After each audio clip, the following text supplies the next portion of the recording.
आपके अवचेतन मन की शक्ति बाय पूकू रीडर्स पार्ट 4। पार्ट 2 और 3 में हमने जाना चैप्टर 1 आपके भीतर बहुत बड़ा खजाना है। अब हम जानेंगे चैप्टर 2 आपका मस्तिष्क कैसे काम करता है। आपका मस्तिष्क आपकी सबसे कीमती संपत्ति है। यह हमेशा आपके साथ है, लेकिन इसकी सबसे अद्भुत शक्तियाँ आपको तभी मिल पाएंगी जब आप इसका उपयोग करना सीख लेंगे। जैसे हम देख चुके हैं, आपके मस्तिष्क के दो स्तर हैं, चेतन या तार्किक स्तर और अवचेतन या अतार्किक स्तर। आप अपने चेतन मन से विचार करते हैं। आपके आदतन विचार आपके अवचेतन मन में उतर जाते हैं, जो आपके विचारों की प्रकृति के अनुरूप परिस्थितियां बनाता है। आपका अवचेतन मन आपकी भावनाओं का स्थान है। यह रचनात्मक है। अगर आप अच्छा सोचते हैं तो आपको अच्छे परिणाम मिलेंगे। अगर आप बुरा सोचते हैं तो आपको बुरे परिणाम मिलेंगे। आपका मस्तिष्क इसी तरह काम करता है। याद रखने वाली सबसे महत्वपूर्ण बात यह है, जब अवचेतन मन किसी विचार को स्वीकार कर लेता है तो वह इस पर काम करने लगता है। आश्चर्यजनक और सूक्ष्म सत्य यह है कि अवचेतन मन का नियम अच्छे तथा बुरे दोनों तरह के विचारों पर समान रूप से काम करता है। अगर इस नियम का नकारात्मक प्रयोग किया जाए तो यह असफलता, कुंठा और दुख उत्पन्न करता है।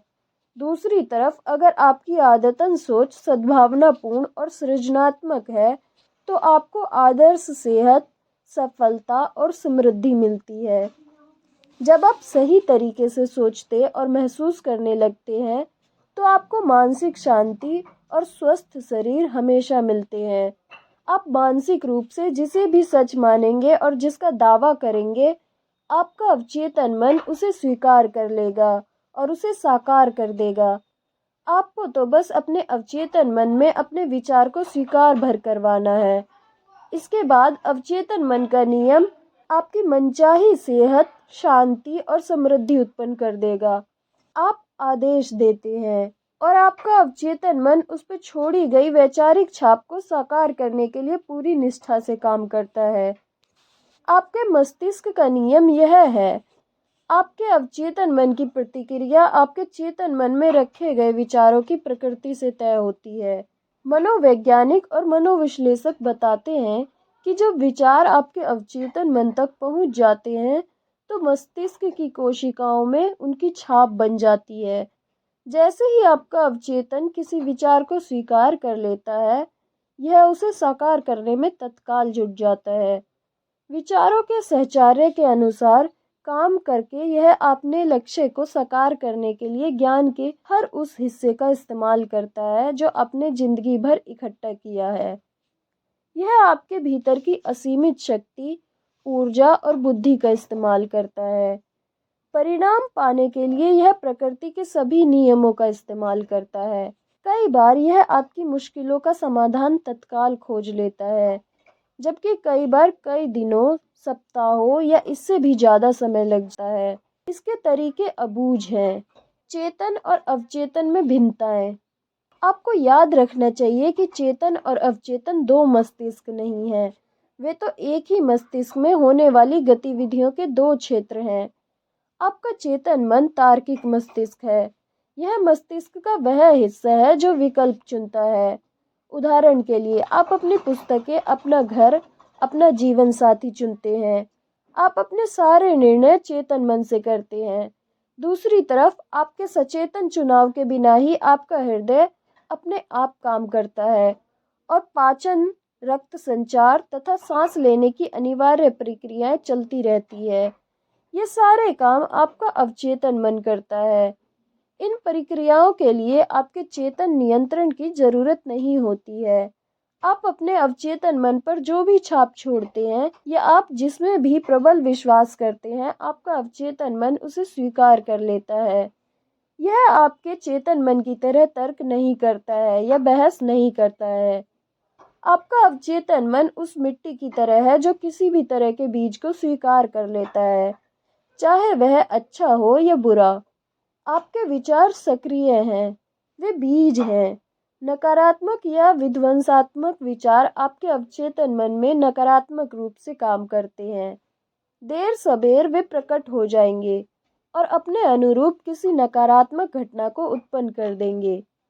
याद रखें, आपका अवचेतन मन यह साबित करने की कोई कोशिश नहीं करता है कि आपके विचार अच्छे हैं या बुरे, सही हैं या गलत।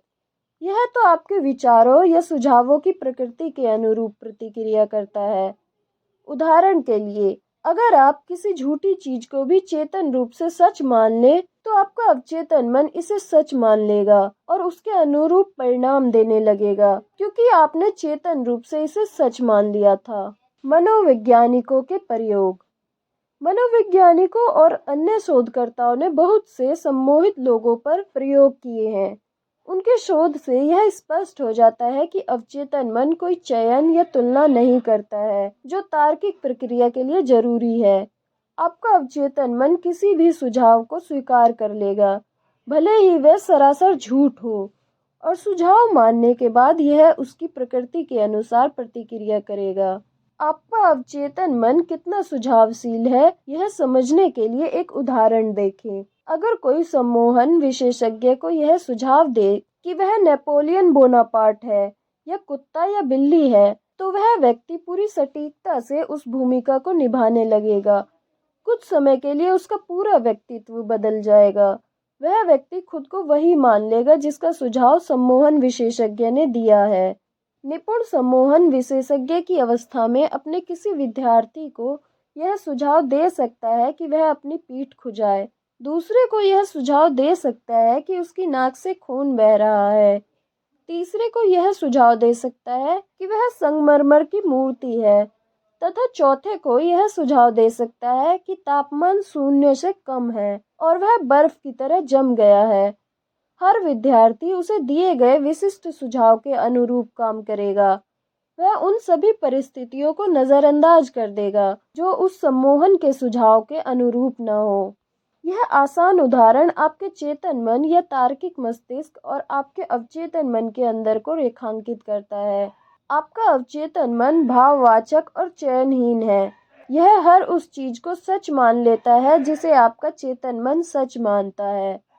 इसलिए यह महत्वपूर्ण है कि आप ऐसे विचार और आधार वाक्य चुनें जो आपको सुख पहुंचाए, आपका उपचार करें और आपकी आत्मा को खुशी से भर दें।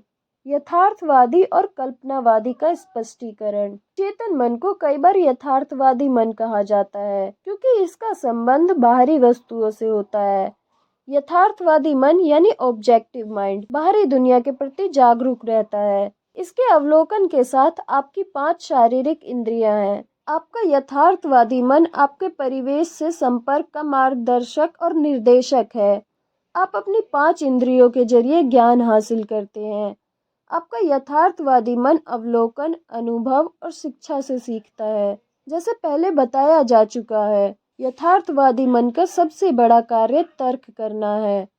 मान ले आप उन हजारों लाखों पर्यटकों में से एक हैं जो हर साल ग्रैंड कैनियन की सैर करते हैं। आप इस निष्कर्ष पर पहुंचेंगे कि यह दुनिया के सबसे अद्भुत प्राकृतिक आश्चर्यों में से एक है। यह निष्कर्ष इसकी अविश्वसनीय गहराई, चट्टानों के जटिल आकार, भिन्न भिन्न स्थानों पर रंगों की अद्भुत चित्रकारी के अवलोकन पर आधारित होगा। यह आपकी यथार्थवादी मन का काम है। अवचेतन मन को अक्सर कल्पनावादी मन यानी सब्जेक्टिव माइंड भी कहा जाता है। आपका कल्पनावादी मन अपने माहौल के प्रति जागरूक तो होता है, लेकिन शारीरिक इंद्रियों के माध्यम से नहीं। आपका अवचेतन मन अंतर्ज्ञान से महसूस करता है। यह आपकी भावनाओं का स्थान और यादों का भंडार है। आपका कल्पनावादी मन अपने उच्चतम कार्य तब करता है जब आपका यथार्थवादी इंद्रियां काम न कर रही हों। दूसरे शब्दों में, जब यथार्थवादी मन शिथिल हो या उन्नींदी अवस्था में हो, तब कल्पनावादी बुद्धि सबसे अच्छी तरह काम करती है। आपका कल्पनावादी मन आंखों के इंद्रियों के बिना देखता है। यह अतीन्द्रिय क्षमता है। यह कहीं और हो रही घटनाओं को देख व सुन सकता है। आपका कल्पनावादी मन आपके शरीर से बाहर निकलकर दूर देशों की यात्रा कर सकता है और अक्सर बहुत सटीक तथा सच्ची जानकारी ला सकता है। कल्पनावादी मन के माध्यम से आप दूसरों के विचार जान सकते हैं, बंद चिट्ठियों के मजमून पढ़ सकते हैं या कंप्यूटर डिस्क पर डिस्क ड्राइव के प्रयोग के बिना जानकारी भांप सकते हैं। जब आप अपने यथार्थवादी और कल्पनावादी मन की आपसी कार्यविधि को समझ लेते हैं तो आप प्रार्थना की सच्ची कला सीखने की बेहतर स्थिति में पहुंच जाते हैं। अवचेतन मन चेतन मन की तरह तर्क नहीं कर सकता। आप अपने अवचेतन मन को चाहे जो बताएं, उसमें बहस या विरोध करने की क्षमता नहीं होती। अगर आप इसे गलत जानकारी देंगे तो भी वह उसे सच मान लेगा, फिर वह उस जानकारी को सही बनाने के लिए काम करेगा। यह आपके गलत सुझावों को भी परिस्थितियों, अनुभवों और घटनाओं में साकार कर देगा। आपके साथ जो भी हुआ है इसलिए हुआ है क्योंकि आपने विश्वास के माध्यम से अपने अवचेतन मन पर उसकी छाप छोड़ी थी। अगर आपने गलत संप्रेषण किया है या अपने अवचेतन मन तक विकृत अवधारणाएं पहुंचाई है तो उन्हें जल्द से जल्द सुधारना सबसे महत्वपूर्ण है। इसे करने का सबसे निश्चित तरीका अपने अवचेतन मन को लगातार सृजनात्मक और सद्भावनापूर्ण विचार देते रहना है।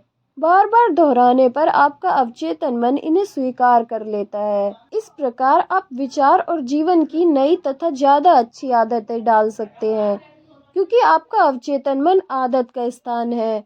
आपके चेतन मन के आदतन विचार आपके अवचेतन मन में गहरे खांचे बना देते हैं। अगर आपके ये विचार सद्भावनापूर्ण, शांत और सृजनात्मक है तो आपका अवचेतन मन प्रतिक्रिया करते हुए सद्भाव, शांति और सृजनात्मक परिस्थितियां उत्पन्न करेगा। क्या आप डर, चिंता और अन्य प्रकार की विनाशक सोच के शिकार हैं? इलाज है अपने अवचेतन मन की शक्ति को पहचान कर उसे स्वतंत्रता, खुशी और संपूर्ण स्वास्थ्य के आदेश देना। आपका अवचेतन मन रचनात्मक है और दैवी स्रोत के साथ एक रूप है। यह उस स्वतंत्रता, खुशी और संपूर्ण स्वास्थ्य को उत्पन्न करने लगेगा जिसका आदेश आपने पूरे विश्वास से दिया है। सुझाव की जबरदस्त शक्ति। हमने अब तक जिन बातों पर विचार किया है उनसे आप देख सकते हैं कि आपका चेतन मन द्वारपाल की तरह है। इसका एक बहुत महत्वपूर्ण कार्य गलत सुझाव से आपके अवचेतन मन की रक्षा करना है। यह इसलिए महत्वपूर्ण है क्योंकि यह मस्तिष्क के एक मूलभूत नियम पर आधारित है। आपका अवचेतन मन सुझाव के प्रति बेहद संवेदनशील है। जैसा आप जानते हैं, आपका अवचेतन मन तुलना या विरोध नहीं कर सकता है। यह तर्क वितर्क नहीं कर सकता है और खुद कुछ नहीं सोच सकता है। ये सभी काम चेतन मन के हैं। अवचेतन मन तो बस चेतन मन द्वारा इस पर छोड़ी गई छापों पर प्रतिक्रिया करता है। यह कार्य की अलग अलग दिशाओं में किसी एक को नहीं चुन सकता है। इसे तो जो दिया जाता है वह उसे ले लेता है। सुझाव में बहुत शक्ति होती है। कल्पना करें कि आप किसी ऐसे जहाज पर हैं जो थोड़ा हिल रहा है। आप एक भयभीत सहयात्री के पास जाकर कहते हैं, आपकी हालत अच्छी नहीं दिख रही है, आपका चेहरा बिल्कुल हरा लग रहा है, मुझे लगता है कि आपको समुद्री यात्रा में होने वाली मतली हो सकती है। क्या मैं आपको केबिन तक पहुंचा दूं? यात्री का चेहरा पीला पड़ जाता है। आपने मतली के बारे में जो सुझाव अभी अभी दिया है वह उसके खुद के डर और आशंका से मेल खाता है।